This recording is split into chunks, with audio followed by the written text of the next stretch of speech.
if you think back, I had my, my famous deadlift tweet. That was February 2019. Mm-hmm. That tweet could have just come and gone, mm-hmm.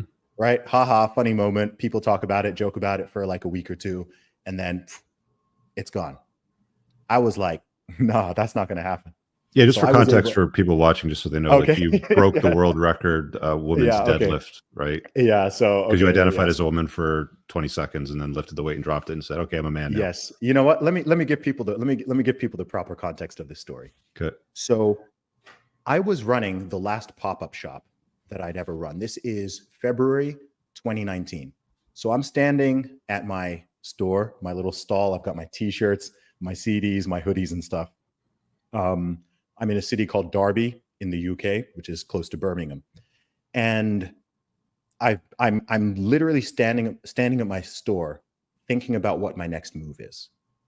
Right, I've been selling my CDs on the streets for years, and then at this point, I'd been doing the pop-up shops for about 4 years, which had been my primary source of income. But it means that I'm standing in a shopping mall for 7 days a week, talking to strangers nonstop to earn a living, and I'm just there in my mind thinking, man, like what's that next thing? What's that next thing that I can do so I can take myself to the next level?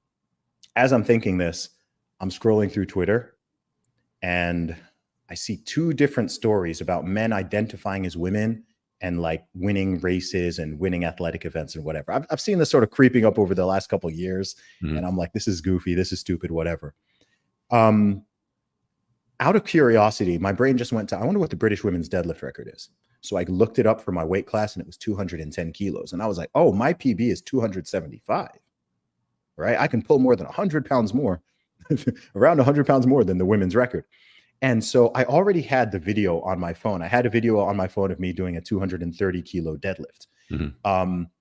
So after seeing these stories, just like I tweet off the hip. I don't plan in advance my tweets. So I just had this video, and I posted it in a tweet, and I just said, I keep hearing about how men have no strength advantage over women in 2019.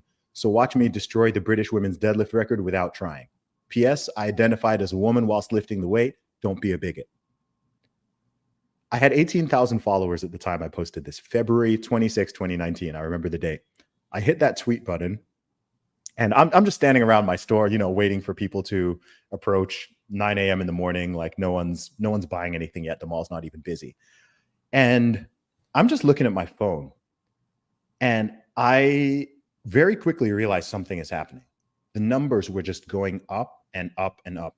After about 15 minutes, the video had 10,000 views. It was just the retweet thing was like moving in real time. It was just clocking upwards. The likes were just clocking upwards. I was like, okay. Like when I posted it, I some people wonder, oh, did you have like this huge strategy behind it? Like, how did you plan it? I was like, guys, I did not plan this. It was just off the cuff, right? I could not have predicted what would happen. And this video just starts going like truly viral, right? Not doing sort of okay, but truly viral. Like this is just, it's going bananas. And I was like, I don't know what I've done here, but something is happening. I'm just looking at my phone. A couple hours later, 100,000 views. By the time I go to bed in the evening, 300,000 views. I wake up in the morning, 500,000. It hits 1 million later that day. At this stage, I'm standing at my store. I start getting emails from BBC News, Sky News, Sunday Telegraph, Fox News. Hey, we've seen your post online, and we want to talk to you about why you did this, and we want to talk about your thoughts on transgender athletes in sports, or we want to get your take on this or whatever. And this thing just goes on, Rich, for weeks. 1 million views, 2 million views, 3 million views. It's just going and going and going. Like I finished running my pop-up shop at the end of the week. This thing is still spreading globally. People are dying. People are laughing. People are, and big commentators start reacting to it. Ben Shapiro reacts to it. Piers Morgan talks about it on Sky News. Tucker Carlson in the USA. You have to remember, like, I'm just a British rapper in England at this time. Yeah. Tucker Carlson on Fox News does a segment on it, and it's just going bananas. One morning I wake up in the morning, my phone is going crazy, and people are like, yo, Joe Rogan just mentioned you. Joe Rogan just shouted. And I'm like, dude, what? Like, what is happening? And I listened to Joe Rogan's recent podcast with, it was an episode, I think, with Brian Callen, and they pull it up. and they're talking about it and they're laughing out on the podcast. And Joe's like, who's this guy? What's this guy's name? Zuby? I'm following this guy right now. Shout out to Zuby. So he shouts me out on the biggest podcast in the world. And he's now following me on Twitter. At this point, maybe I have like 40,000 followers or something like that. Cause it's just been growing, right? It's just snowballing. And then this went on literally for months. It went on for months. That's a long run for a viral clip. It was a long run because what happened is it was going viral, but then I was saying yes to every opportunity.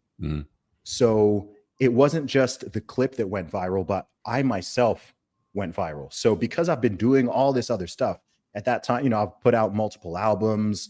At that point, I'd started my own podcast, and then suddenly people are seeing me popping up on Sky News, on BBC News, on Louder with Crowder, the Ben Shapiro show, right? Whatever. I was doing some of these recordings remotely because I was still in the UK at the time.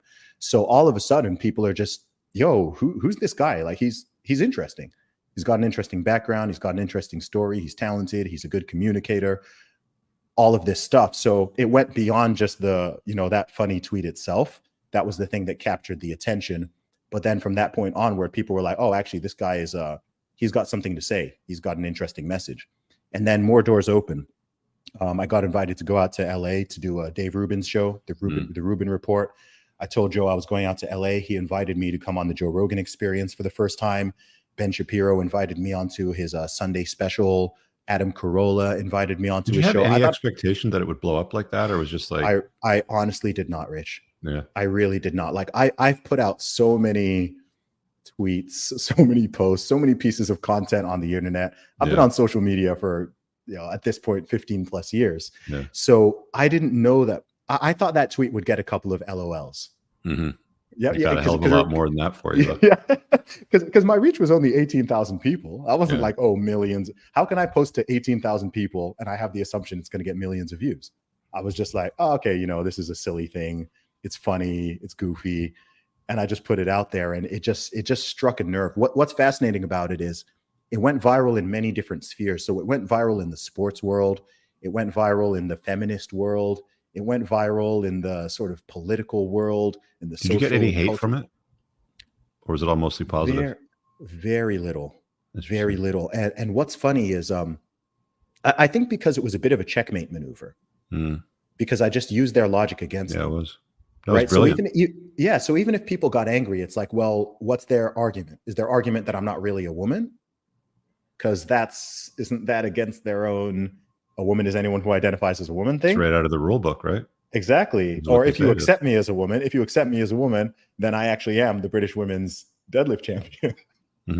So it was a bit of a checkmate maneuver where like people couldn't really say anything. And it wasn't just that most people found it funny, but I'll tell you something kind of interesting from behind the scenes.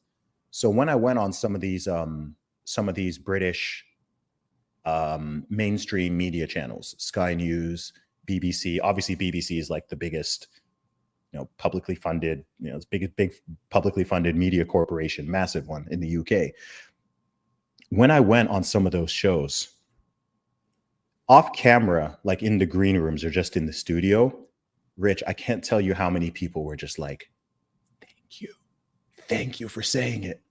Thank you for saying the thing.